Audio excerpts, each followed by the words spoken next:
must incorporate people at the lower pyramid so that they can be able to feel amongst themselves as part and parcel of the governance of this country. That will reduce antagonism to go to exponential level. So whatever you have done to me is very great, and you have made my political journey. You have not taken it lightly. Hata tukiingia huko Dagoretti North, watu watajua kweli hapa ni kumoto. So thank you very much. It is now my honor to welcome you, at least to take us through, and I recognize the presence of Chairman, Kenya Revenue Authority, economist, certified economist, former governor of Laikipia. Thank you very much. So let me welcome Waziri, who will then welcome the former governor and the chair of the KRA. Then from there we will give questions to members to ask. Tuendelea hivyo hivyo. Karibu Nyang. Thank you.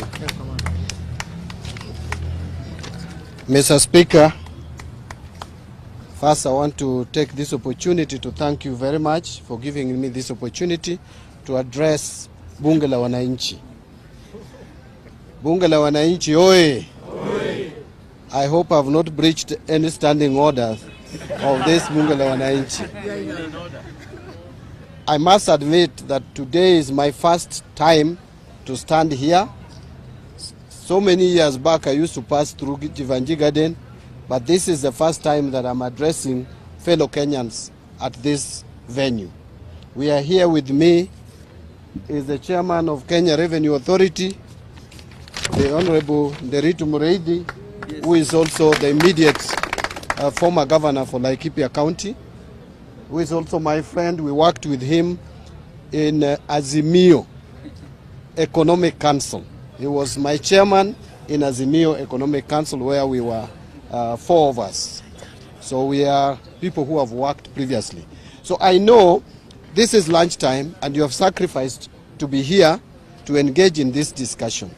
And I want to straight away take this opportunity to take about not more than 10 minutes, Mr. Speaker, if you allow me, to give synopsis and general overview why we are here. And then I will also invite my colleague, whom I'm sure will take slightly less than the time I will take. Then after that, we'll open it up for questions. Why I say that, actually we came to listen more than to talk. And I want to start away by saying that the positions that we hold are delegated positions. We are here courtesy of the people of Kenya. We have been given delegated authority. If it were possible, all Kenyans would be at the National Treasury signing documents and approving budgets or preparing budgets. But because it is not possible, a few of us would be privileged enough, courtesy of the people of Kenya, to sit in those offices. When we sit in those offices, therefore, duty calls on us to be accountable to the people of Kenya. Remember last year we went through in this country something we have never experienced before. We almost had a civil unrest in this country. Why? Because there was perception among Kenyans that they were not being listened to, that nobody was prepared to give them a listening ear. We must do things differently. We must learn. We have learned.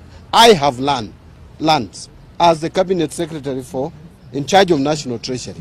That is why I have come here to engage with you early enough when the budgeting process is still at its very early stages, so that I can also hear from you a few things. Number one is what the Kenyans consider as priority in their lives. That is very important for us to inform the budgeting process. Number two is what are some of the challenges, especially in terms of taxation and tax measures. When you talk to Kenyans now, what is in the lips of everybody is that we are being overtaxed, and that the resources that we give the government, we don't see the value, that services are not being rendered. I want to engage you today to listen and hear from you. Apart from the challenges, apart from the problems, what do you believe would be the solutions to some of the challenges that we face as a country? Let me just take 2 or 3 minutes to break down a few things. When this government took over in 2022, there were a lot of challenges. One of them, and which is very critical, is the issue of public debt and the debt servicing costs. This government took over at a time when budget deficit, as per the budget estimates of 2022-23, was 925 billion shillings, which is almost $1 trillion. Imagine an economy like Kenya borrowing a quarter of its budget every year to finance its activities. Number two, this government took over when already the government was showing signs of defaulting in paying Eurobond. I'm sure you are aware of this, which almost caused economic meltdown in this country. The shilling traded to 160 per dollar because of the signals that was sent to the economy that the government was going to default. And so, and the window had been closed at that time. So that default, even though we avoided it, we must make sure, because going forward, some of you have heard me mention that Kenya, we will only have a breathing space between 2034 and 2048. Why do I say so? Because in 2027, there is going to be a Eurobond of 900 million to be paid in May, on May 22nd. That is the deadline. The following year, 2028, in February, 9 months later, we are paying another Eurobond, 1 billion, which was taken so many years back. Then, that is 2028. 2029 is 1.2. Then 2031, we have 1.5. And then 2034, we have another 1.2. So the only time that we don't have Eurobond to repay is between 2034 and 2048. As a country, if we are responsible in managing our finances, we cannot wait until 2027 to be able to retire or pay some of these debts. If we do so, it will send a wrong signal to the economy, and we will be back to where we were early last year. Let me mention the second thing. The second thing is, where are we now? Are we doing okay? The answer is no. We are not doing okay, but we are better than yesterday. Why do I say we are better than yesterday? There is this rating that has come out from the Moody's. Some people think ni mushene. This is not mushene. This is factual. But how was this informed? The credit rating is all about the ability of a country to repay its debts. And that can only be assessed from certain parameters, from certain fundamentals. The key fundamental is inflation rate. Our inflation rate has showed signs of coming down. It was 9.6 in October 2022. The prices were increasing. That is what we call inflation. The prices were increasing at the rate of 9.6%. That has come down now to 3.3%. That has given a good indicator to the market. The second one, and I want to move very quickly. The second one is, how does government borrow? What is the rate of interest? Remember, just a few months ago when I took over office, we were borrowing at 15.6%. The government was borrowing through treasury bills, the 91-day treasury bill. We were paying 15.6%. Today, as we speak, that has come down to 9.5%, below 10%, single digit for the first time. That has given good indicators that we can be able to borrow money cheaply to retire expensive loans. Because what we are doing with the domestic borrowing is we are borrowing to repay what we had. So if you are borrowing cheaply to repay an expensive loan, that is the only way you can get out of debt trap. Even at home, if you want to come out of debt, ile fuliza, tuanze na Shylock, kabla tujaenda fuliza. If you have a Shylock of 30%, you go for fuliza, isn't it? Say fuliza charges you 12%. If you find a friend who can give you the same amount, and you only pay 5%, you will borrow that and pay fuliza. That is how domestic borrowing works. Finally, is the issue of foreign exchange. For us to pay loan, external loan, we must pay it in dollars and other hard currencies. So a country must demonstrate that they have enough reserves to pay any loan should it fall due. Now, Kenya for a long time has had only 2 billion, 3 billion US dollars.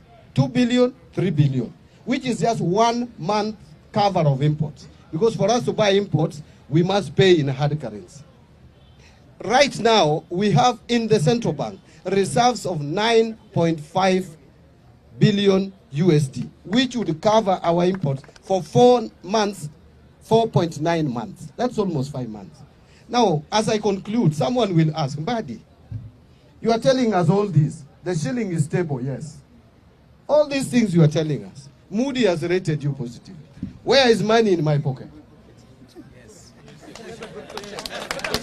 I know that was going to come here, to come up here. Mr. Speaker, if I still have a few minutes, maybe 2 or 3, then I call my colleague. It is true that Kenyans are struggling. It is true that economic times are difficult. Even though this government has done something positive in the area of agriculture by encouraging production. Today, we are producing 61 million bags of maize. That is what we produced in 2023, up from 30 million bags a year before. That is double. And we are projecting maize production to be at 74 million bags. That is what would satisfy the population of this country. But even with all that, Kenyans are still feeling they don't have money in their pockets. One of the reasons, there are 3 reasons that I will talk about, and what we are intending to deal with those 3 problems. Problem number 1 is the simple reason that because banks have not been able to give money to the private sector cheaply, private sector has not been borrowing money from the banks to expand their businesses, to create job opportunities. So many of our youth, that is why we have now today 3.4 million Kenyans who are supposed to be working are not working. This is because businesses are not expanding. The government has been borrowing money expensively, and therefore banks also loan money to private sector even more expensively. You have started seeing banks lowering interest rates because of the deliberate efforts taken by government to reduce government borrowing and reduce interest rates so that private sector can borrow money, create job opportunities for many of you. You see, you may be earning the same salary, 100,000. But if your sister is unemployed, your brother is unemployed, they will all depend on your 100 shillings. You will not see money in your pocket. The money may not have disappeared from your pocket. It's still there. It is still the same 100. But the mouth it is feeding is a lot. Therefore, we must make sure that we create space for employment for more people so that we have more income. Number 2 is the issue of salaries. We brought SHA, we brought housing levy. Is that not correct? It shrunk your pay slips. But there are efforts that we are making to make sure that you don't earn too low before the introduction of SHA and before the introduction of housing levy. Today, when I appeared before national television, I said with the amendments that we did in December, which some people were opposing, it has provided some relief, maybe not 100%, but we have moved towards reducing the burden, the tax burden on your payslip. So when you are told that there is no effort, it is not true. How I wish some of you could just take a calculator and calculate if you are earning 100,000 shillings. Before the amendments that we brought to Parliament, that 100,000 shillings, 4.25% was going to SHA and housing levy, which is 4,250. Now, with the amendments, that amount, the whole of it is not going to government. Because even if you earned that money, 30% was going to be taxed anyway. Today we are saying, if you contribute to SHA and you contribute to housing, the 4,250, it gives you tax relief of 30%. So what you are actually effectively paying is 70% of 4,250, which is 2,975. Now before SHA, there was NHIF, and you were paying 1,700 if you are earning 100,000.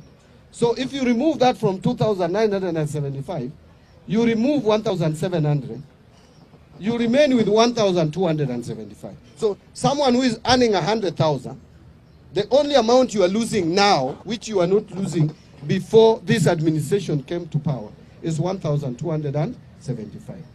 I am not saying that that is not money. It is. But it is not as big as some people are trying to portray.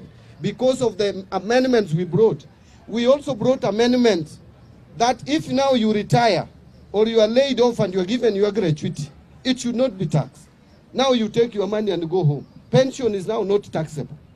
Even if you retire, so long as you retire procedurally.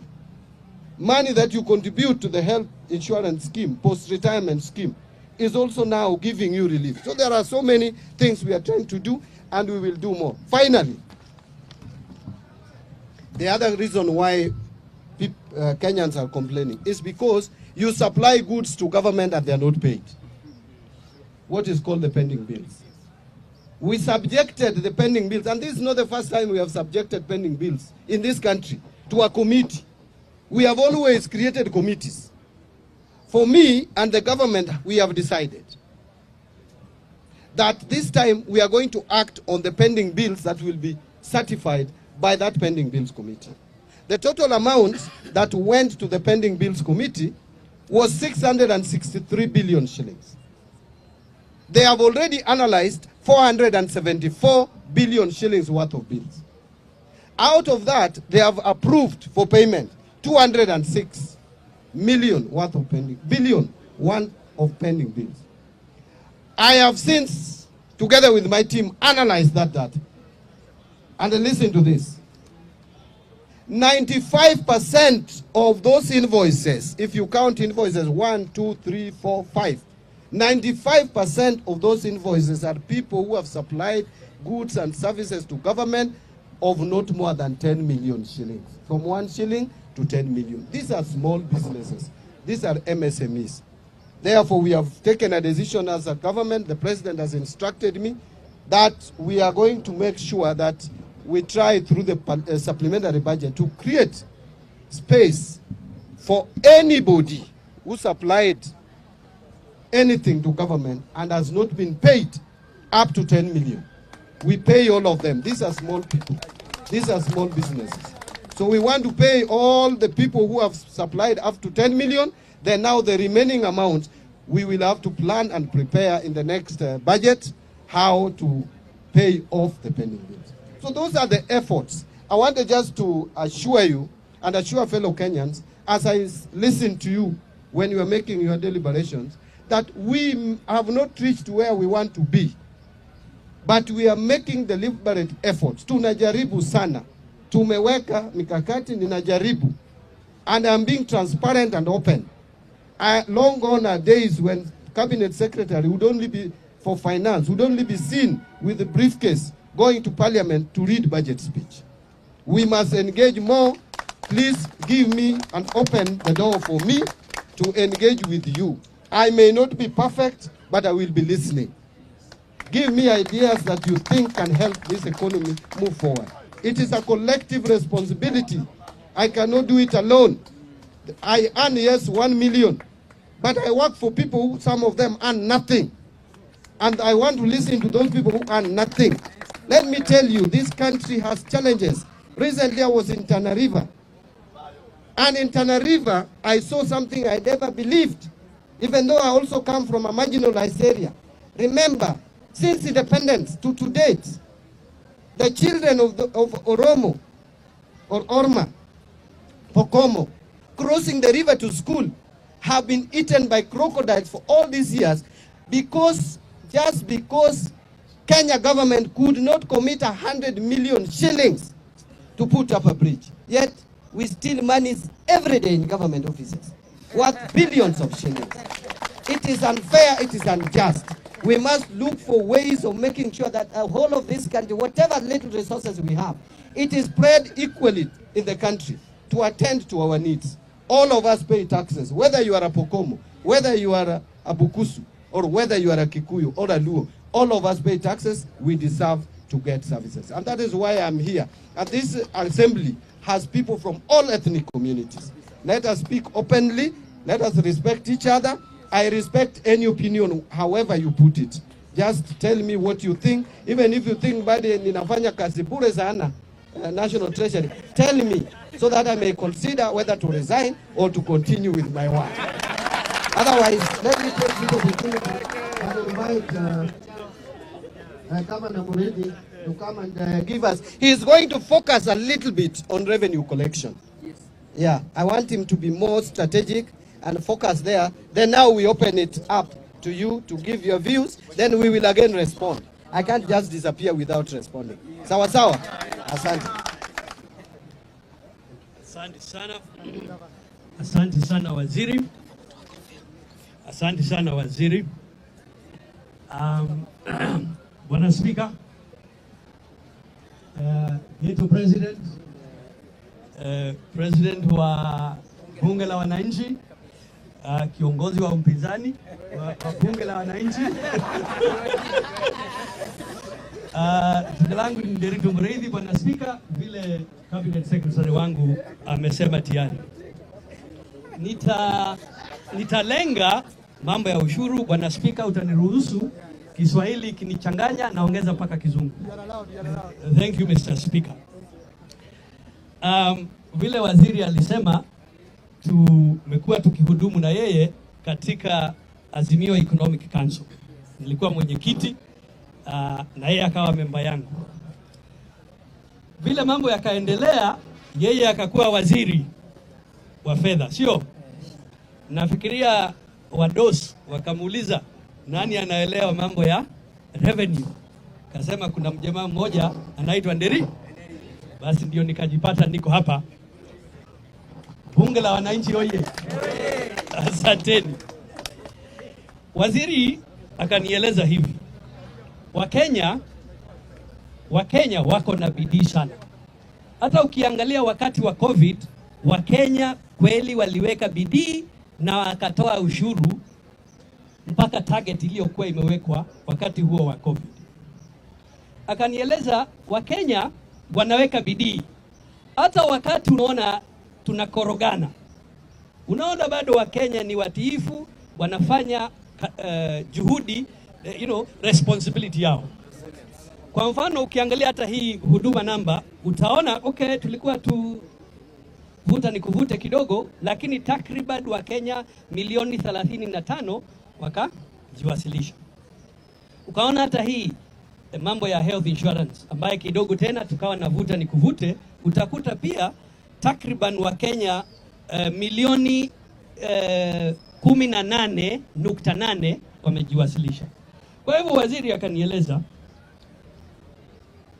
nataka uone kwamba Wakenya, niseme kwa kimombo kidogo, Kenyans, the vast majority of Kenyans pay tax or comply voluntarily. Sio lazima ati hata uwakumbushe, they do it voluntarily. Mujipigie makofi wa Kenya wenzangu. That is the vast majority of Kenyans. Kunao wachache ambao pengine inafaa uwakumbushe. Particularly if you make it easier for them to pay. Na kuna idadi ndogo zaidi, maybe 1% or less, ambao wanasema tuwatafute. So kwa hivyo waziri akaniambia, huwezi kuwa na strategy moja kwa hawa Wakenya wote. Wakenya wengi wanataka kulipa ushuru, taking their responsibility seriously. Kwa hivyo juhudi ya shirika la KRA is to make it easy to simplify taxation. Make it easy for the citizen to pay. Mnakubaliana na sisi tufanye hivyo? La pili, na kwa sababu tumekuwa na waziri bunge kuanzia bunge la 10 nafikiria.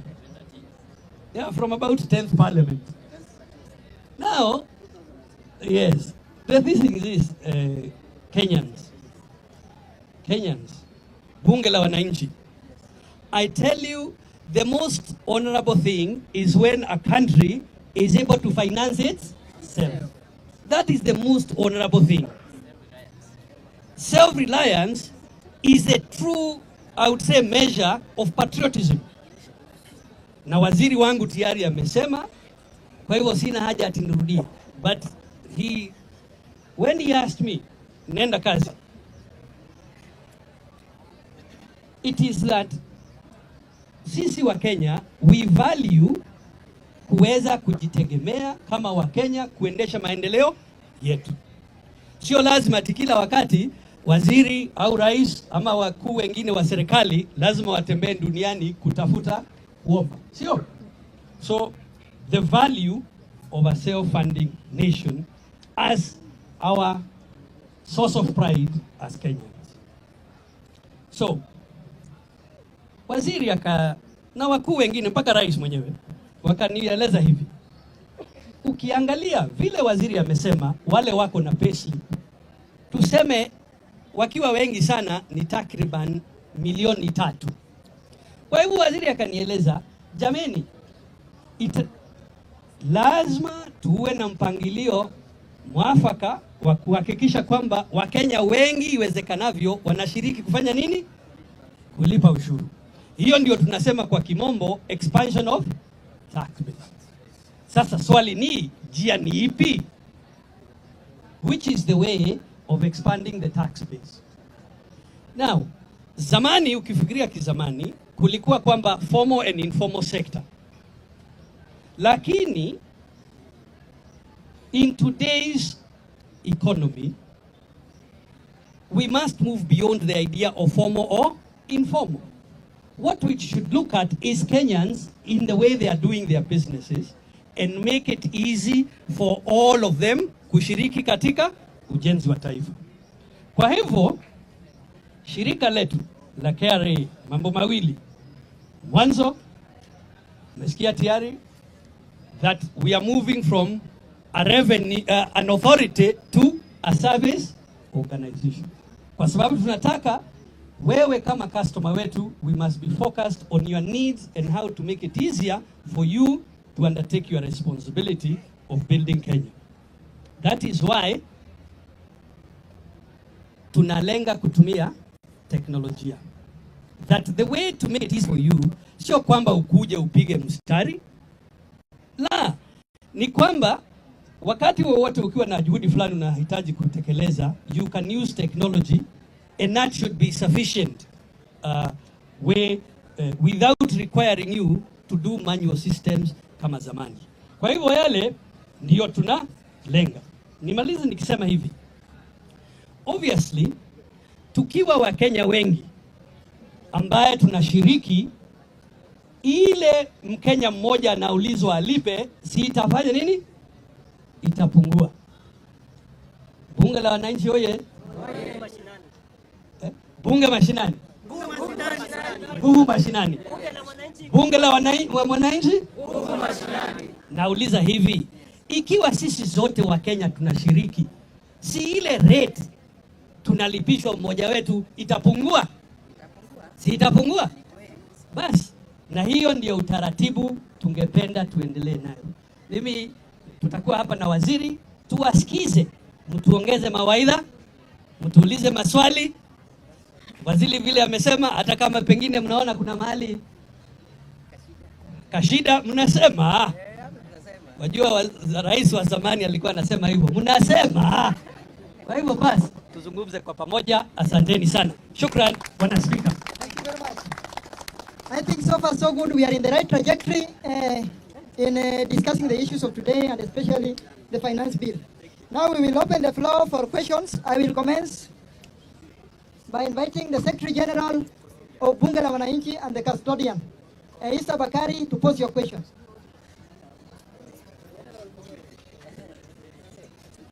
Thank you, Mr. Speaker. Mimi ningependa kuuliza Bwana Waziri, as far as public participation is concerned, tungependa kujua ni mikakati gani ambapo mumeweka so that the common mwananchi hapa chini yeye pia anaweza kuwa na usemi na decision making ambao mnafanya pale juu. Thank you very much, Secretary General. Now may I get one from the opposition leader, Bunge la Wananchi National. Bunge power. I am the remaining Wamalwa Kijana and the representative of Raila in Bunge because he's the face of opposition. Tangu Gaucha aingie kwa serikali, siku hizi anavaa soft leather, Oxford. Waziri, umesema hapa kuhusu things like austerity measures, kupunguza expenditure ya serikali, ndo at least watu wapate nafuu. But juzi in the media, we saw that your office had allocated some hundreds of millions for members of the cabinet to be flying around.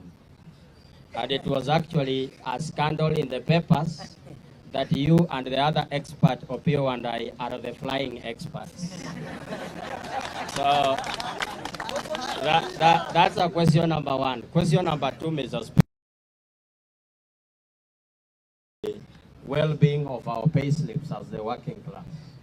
Because the rumor has it that the NSSF will go up and the VAT and so forth. So we will need you to address how are you going to stop or reduce the raid on our pay slips. Thank you very much. I'm the opposition leader, Joachim. Thank you very much, Joachim. Third question will come from CPA Kiberenge. Kindly let us save time and let us be precise, okay? Thank you, honorable members and CS John Mbandi. I want to pose this question to the CS, that the shareable revenue for counties for financial year 2024-2025 was 410 billion Kenya shillings. In this projected finance policy,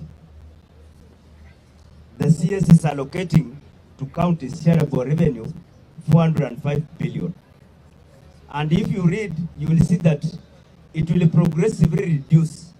This 410 billion is 9% of the total budget.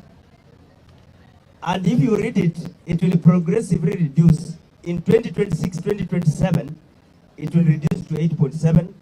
2027-2028, it will reduce to 8.2. So, CPA John Mbandi, Bwana CS, don't you think you will go down in our history as the CS who came to kill devolution by reducing resources to devolution? Thank you. Thank you very much, CPA Kiberenge. Is Mike around? Mike, voice of trained members of Bunge la Wananchi, chairperson, Mike. Yes, be there. Just be there. Okay. Let us save time, kindly. Okay, asante sana Bunge la Wananchi na ofisi ya Ministry of Finance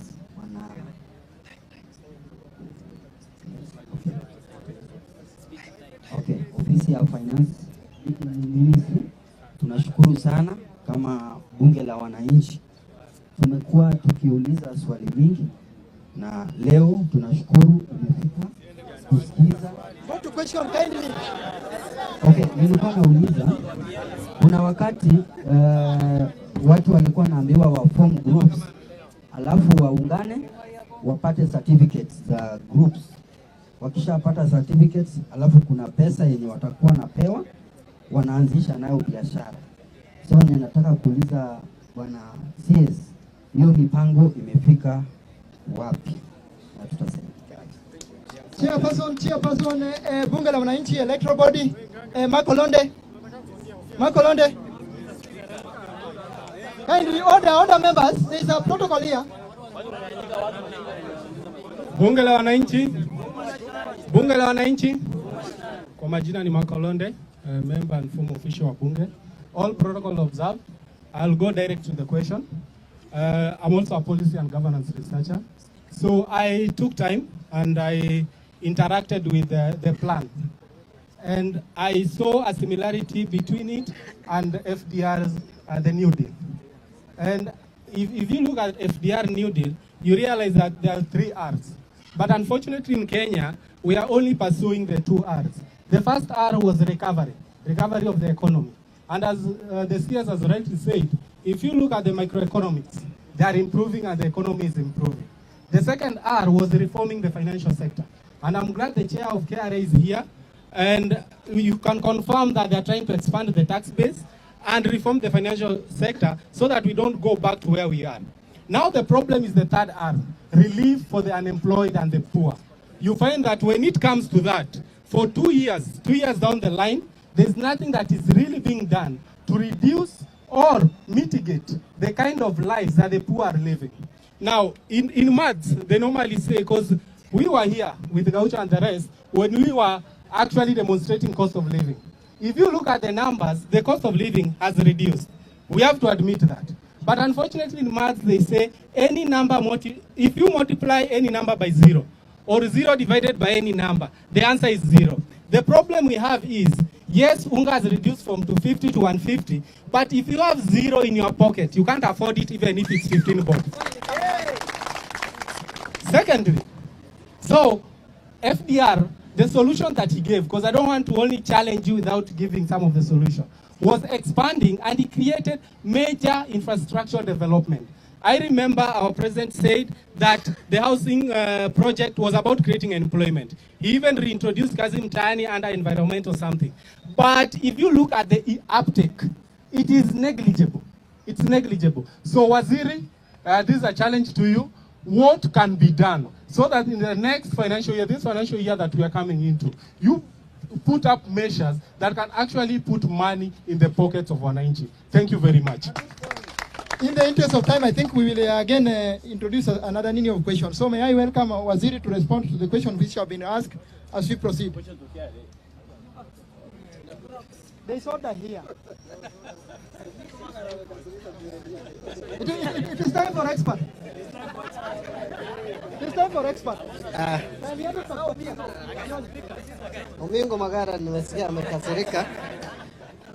Tutaangalia maneno ya Omingo Magara. Now, let me quickly address these questions because I've been told tutakuwa na round nyingine, si ndio? Sasa Bakari SG ameuliza, what plans do we have in place to do public participation? First, wacha nianze na admission that the way we have conducted public participation before has left the bigger segment of our society because it was more formal, more academic, too professionalized. Yet tuko na watu wengi hapo chini ambao wako na maoni tofauti tofauti, lakini kupata nafasi ya kuengage na sisi imekuwa shida. Kwa hivyo, in this coming budget, we will try as much as possible to make sure that we engage you in a more informal manner, like we have just started here at the Jeevanjee Garden, so that we don't speak only to some elites somewhere. We put meeting at KICC and only elites come to give their views. We must devolve this public participation and we must also engage at informal levels. Now, opposition leader has asked me that there were austerity measures that we are putting in place and then they have seen choppers. To be honest, we have not adjusted any money for public transport upwards, nothing. The issue that I saw in the media was that there was an advertisement for chopper services. You can advertise for any service in government. That does not mean you are taking that service. Because for any government service, it must be competitively tendered for. Now, on the issue of choppers, let me be candid. You know, there are also some politics that we play at our own levels. Don't think everybody loves Mbandi. Not everybody loves me. And that is the nature of politics. I have used chopper before on 3 occasions to government functions. Number 1, I have just talked to you about going to Tana River. I left Nairobi after meeting at the State House to go to Tana River and back. I don't know whether I would have made it using my car. I wouldn't have.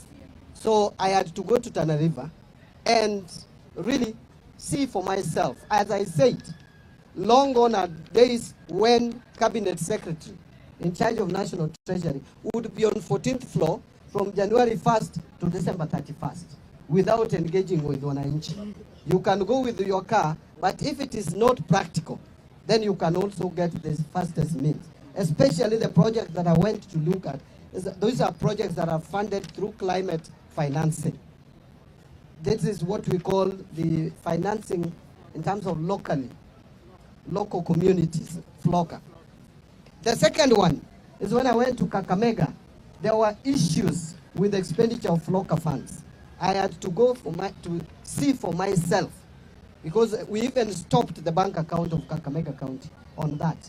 I didn't want to be someone who sits here and money is probably being embezzled elsewhere. I had to go and witness myself. And from there, I went to another function of FLOCA in Kisumu.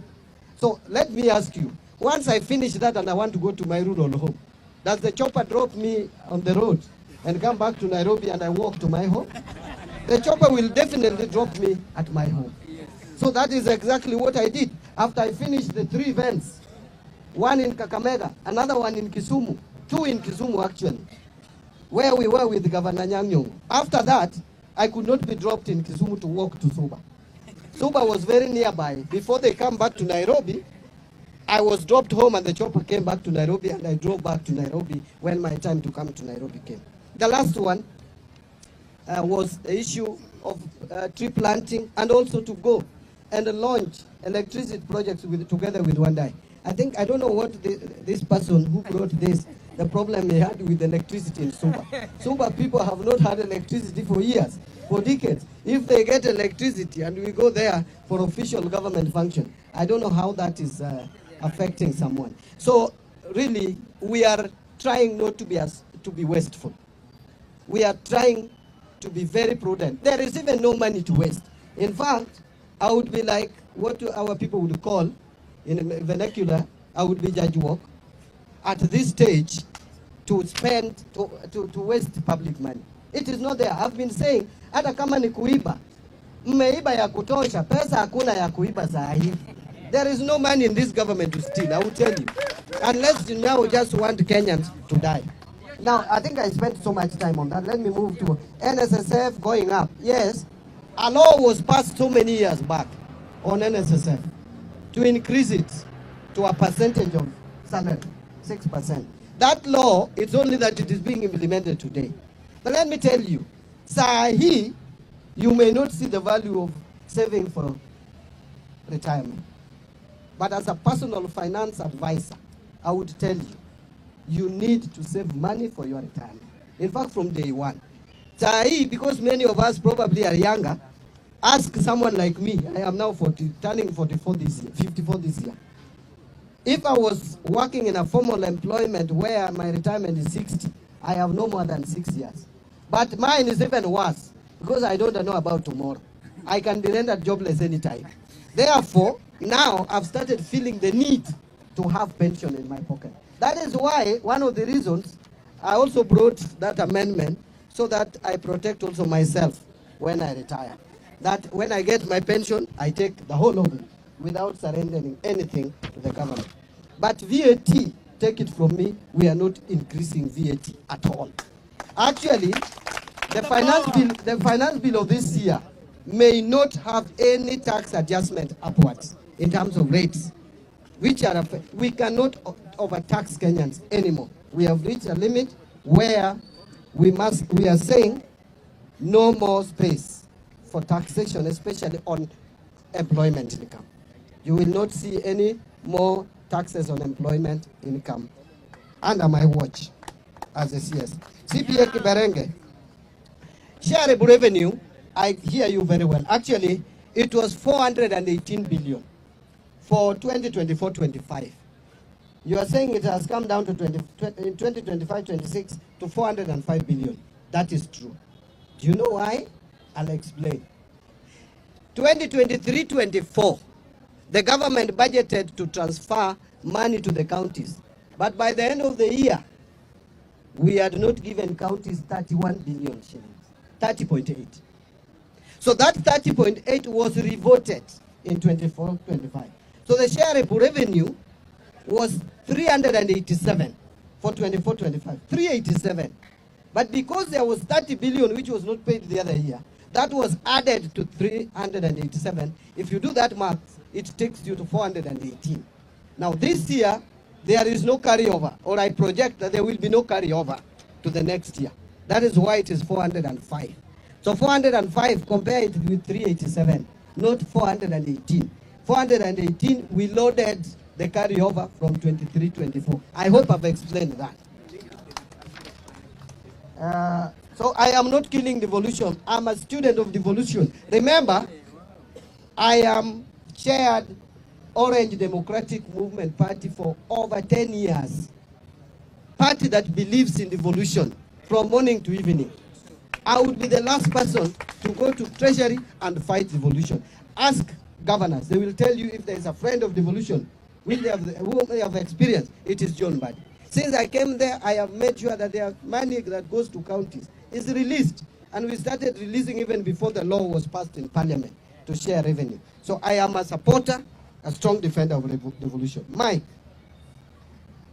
I will take up this and discuss with the CS in charge of MSMEs, because his proposals on what to fund come from line ministries. So money that is meant for giving to groups should come through that ministry.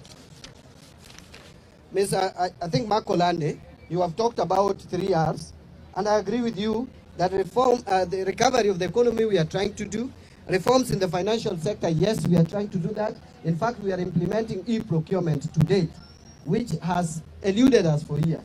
We want to delink procurement officers from procurement process, remove human influence, so that people can see, you can tender in a more transparent manner.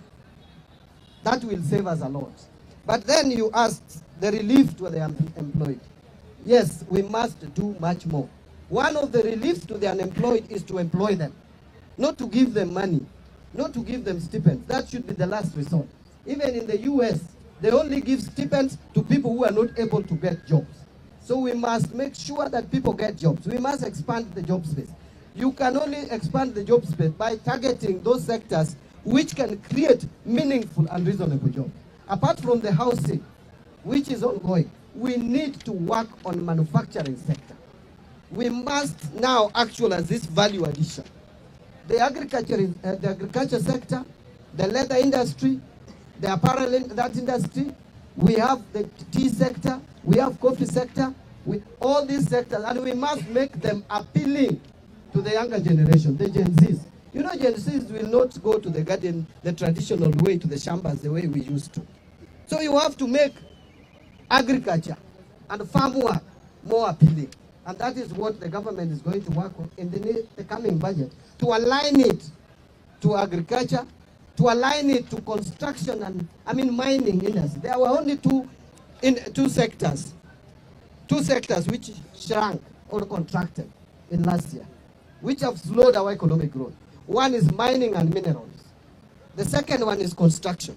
Construction is because of the stalled roads projects.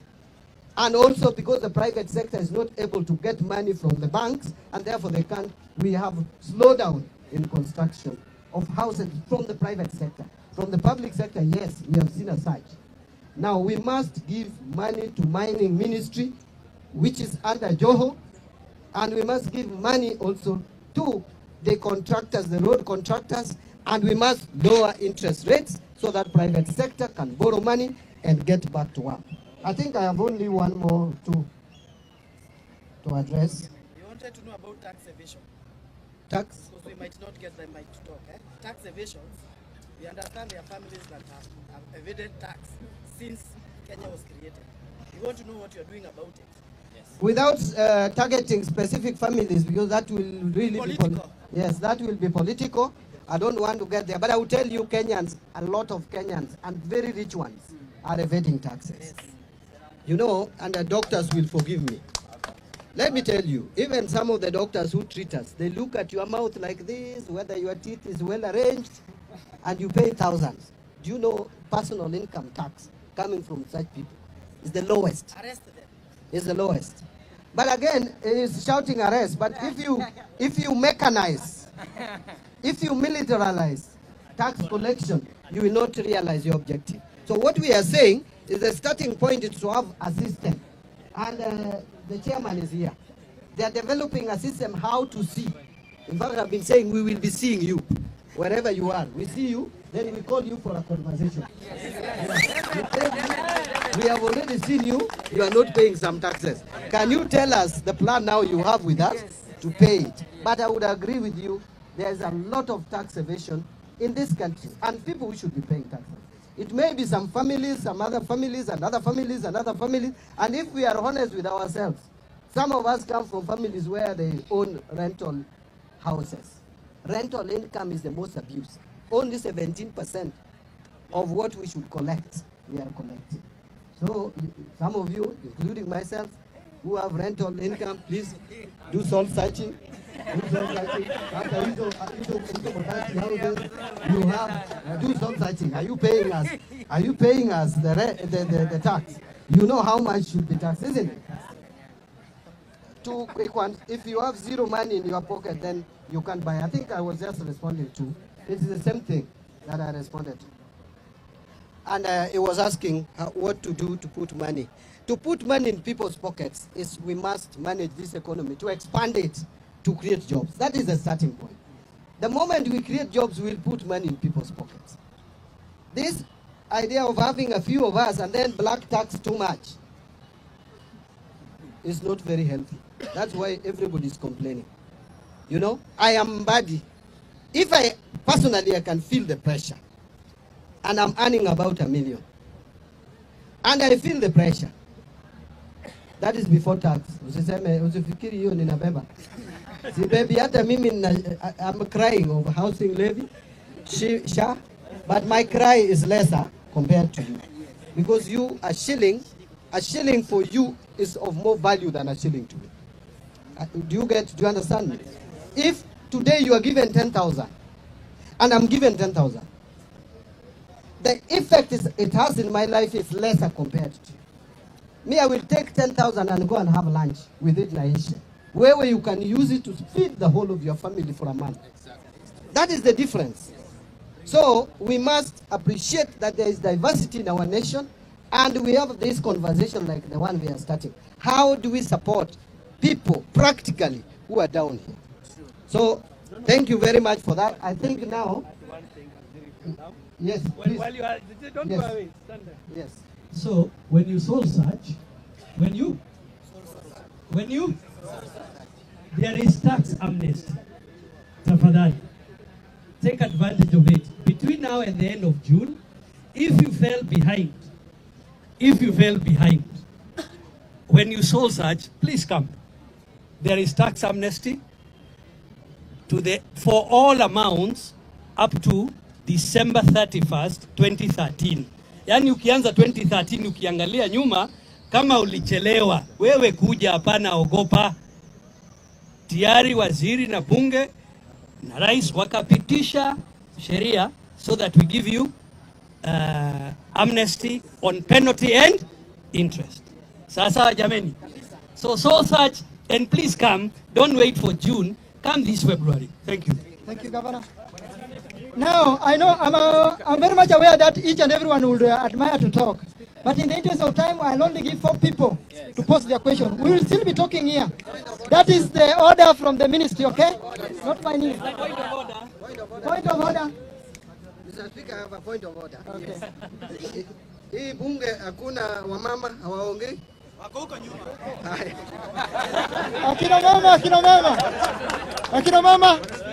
Akina mama wako. Any lady there? Good. Karibu mama. Tulia. Aingia hapa. Haya ndo kaya.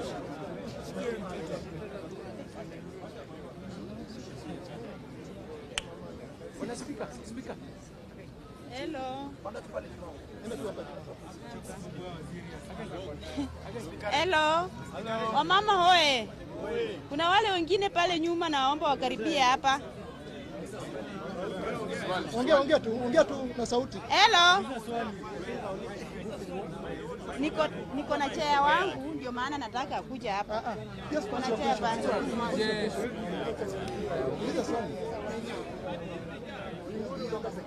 Uliza swali yako. Mimi naweza uliza hivi. tulikuwa tunaambiwa wakati tunapiga kura, kunini kwa nini ya kura, tulikuwa tunaambiwa tutasaidiwa mambo na biashara nini, sijawahi ona. Sasa hiyo tutasaidiwa aje kama wamama? Yeah. Waziri anasema mambo ya MSME watasaidika namna gani pale machinani? Hiyo ndio sisi yangu anauliza. Please, order tafadhali.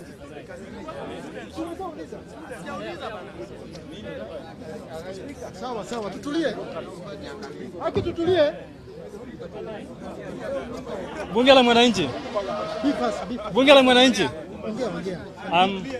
I'm Stuart Kerio Madola from Turkana County, and I would like to ask the Honorable CS this question of the Finance Bill 2025-2026. That could you please provide clarifications on the key fiscal policy changes introduced in the Finance Bill 2025-2026, particularly how they are expected to impact small and medium enterprises and individual taxpayers in Kenya? Thank you. Thank you very much. Another question, Kimanzi. First, very fast, in the interest of time. I'm coming to you, Ambugu and Mzenganga. My name is Kimanzi. Congratulations, Mr. Waziri na Chairman KRA. Question moja. We have seen that the macroeconomics have improved. The indicators are there. I am asking, what is the Treasury doing to make sure that the micro and micro realities, connect? Because people don't have money in their pockets. Money is not in circulation. And until someone feels that they have the purchasing power, Bwana Waziri, they will not feel like the economy is working for them. So, for the grassroots, or those we call home economy, household economy, how are you going to make sure that the structural barriers are removed so that the money is in circulation, so that everybody can feel like they can eat what they want, when they want, and with whom they want? Thank you, Mr. Speaker. Achola, what is your question? Very fast. I'll give you time. Achola, in the interest of time. Asante sana. Very fast. Swali yangu ni kuhusu waste management. Waste management imekuwa kazi sana kwa sisi watu wa chini sana. Kwa mfano waziri amesema mambo ya kusaidia vijana waingie kwa agriculture. Kuna wale kwa waste management. Waziri, kuna regulation imewekwa na NEMA. Wanalipisha 80,000 na from 40,000. Na sasa sisi wenye tulikuwa kwa hiyo biashara tumeshindwa kulipa hizo licenses. Inabidi tuondoke. Ndio wale watu wako kama Mr. Green is a big player kwa hiyo industry na yeye analipa 100,000. Na unapata sasa yeye kama anaweza lipa 100,000 anaenda mpaka pale mashinani kwa zile kazi kidogo tulikuwa tunafanya, hata kwa kanisa anachukua waste. Zile si tulikuwa tunachukua. Sasa tunapata zile kazi hatuwezi pata, tunajificha na we would like to participate in financial inclusion. So hiyo legality tafadhali. Ganga in 30 seconds tafadhali. Kiswali. Mimi swali yangu ni moja. Naitwa Salim Ganga. Ile swali yangu ni moja. Kwa wale ambao wanafanya kazi, wanakatwa mambo ya SHA na SIKU na wanakatwa housing. Je, ule ambaye mke wake anafanya kazi, Bwana Waziri, na yeye mwenyewe anafanya kazi, wewe bibi yangu, mke wangu amekatwa pesa na mimi nimekatwa pesa. Sasa mke wangu atapewa nyumba yake na mimi nipewe nyumba yangu, ama itakuwa namna gani? Swali la pili ambaye inahusu SHA. Mimi naweza kuwa nafanya kazi na government of Kenya na nilikuwa ninalipa insurance katika Jubilee Insurance. Ninalipianga insurance kila wakati. Na government of Kenya imeleta policy, wewe ukiwa kama waziri, imeleta policy kwamba kutakuwa na kitu inaitwa nini? Hii mambo ya insurance ambayo imekuja ya SHA na SIKU. Je, kama ninakatwa hii na bado nalipa ingine, hii sasa itakuwa inasaidia nini? Ama itakuwa ni njia moja ya wizi ambaye namaliza naye? Naomba Bwana Speaker niulize tu swali ya mwisho. Time. Je, watu wale ambaye wamekuwa corrupt na wapatikana mambo ya pesa na unasikia kwamba kazi yao imeilishwa kila wakati, imeilishwa, kwa miaka na miaka. Kwa nini kama waziri na tulikuwa Azimio na wewe ukijua kama tunapiga corruption kwa nguvu sana, kwa nini hujachukua hatua? Wote ambaye amepatikana na hatua ya wizi achukuliwe hatua immediately na vitu zake anyang'anywe zote, iwe vunzo kwa wengine. Thank you very much. One question from University of Nairobi student. Asibabu. Okay, good afternoon. I'm Joel Alo from the University of Nairobi. I'm a student leader. I got a question. There have been discrepancies on the disbursement of the new funding model. Okay, there have been discrepancies on the disbursement of the new funding model. Because there was the new funding model came in place to replace the old funding model. And you find today the students, we marched to the anniversary towers to question on the disbursement of the funds. We find that only a quarter of the students have received the funds. So we wanted to know, tell Waziri to explain us on how the disbursement is being done. Thank you very much. Former President, retired but not tired. Thank you, Bwana Waziri. My name is John Makababu. I only have one question. One, Bwana Waziri, yesterday we were watching Citizen Live, and the Minister of Environment, who is Mr. Ndwale, was asked Mr. Waziri, how much took the State House renovation? Is it 10 billion or 2 billion? And he answered by saying he's not in the position to say how much State House, how much money did they use to renovate State House. Lastly, Bwana Waziri, we have been having a complaint concerning the pending bill, and some of our members, Bwana Waziri, one of them being Mansuk has a pending bill, and he always complain that whenever they go there ni lazima simu iteremke, Bwana Waziri. So leo tunakuomba Bwana Waziri, now that tuko na one of our member ambaye ni contract, simu iteremke alipo ile pending bill yake, Bwana Mansuk. Asante Waziri. Thank you. Unasemaje? Asante sana Bwana Waziri. Kwa majina mimi naitwa Willis Mboga. Sorry. Kwa majina mimi naitwa Willis Mboga, Chairman Assembly and Incoming MP for Machoke Church Constituency. Question. Kama chairman nilikuwa nimefungiwa kidogo, lakini wacha niongee. Number 1, Bwana Waziri, iko kitu inatuumiza kama wa Kenya. Eurobond is a big issue in this country. As much as the government is saying going to pay the Eurobond, what do you want? Number 1, tuko na kesi mahakamani. Statement ya Eurobond haionekani. Hii Eurobond, who is this pocketing the Kenyan money? Tunataka kujua Bwana Waziri, hii Eurobond iweke kwa mitandao na tuelewe kabisa. Haya, swali la pili kwa KRA chairman. Last year part 1 tulikuwa na issue ya employment.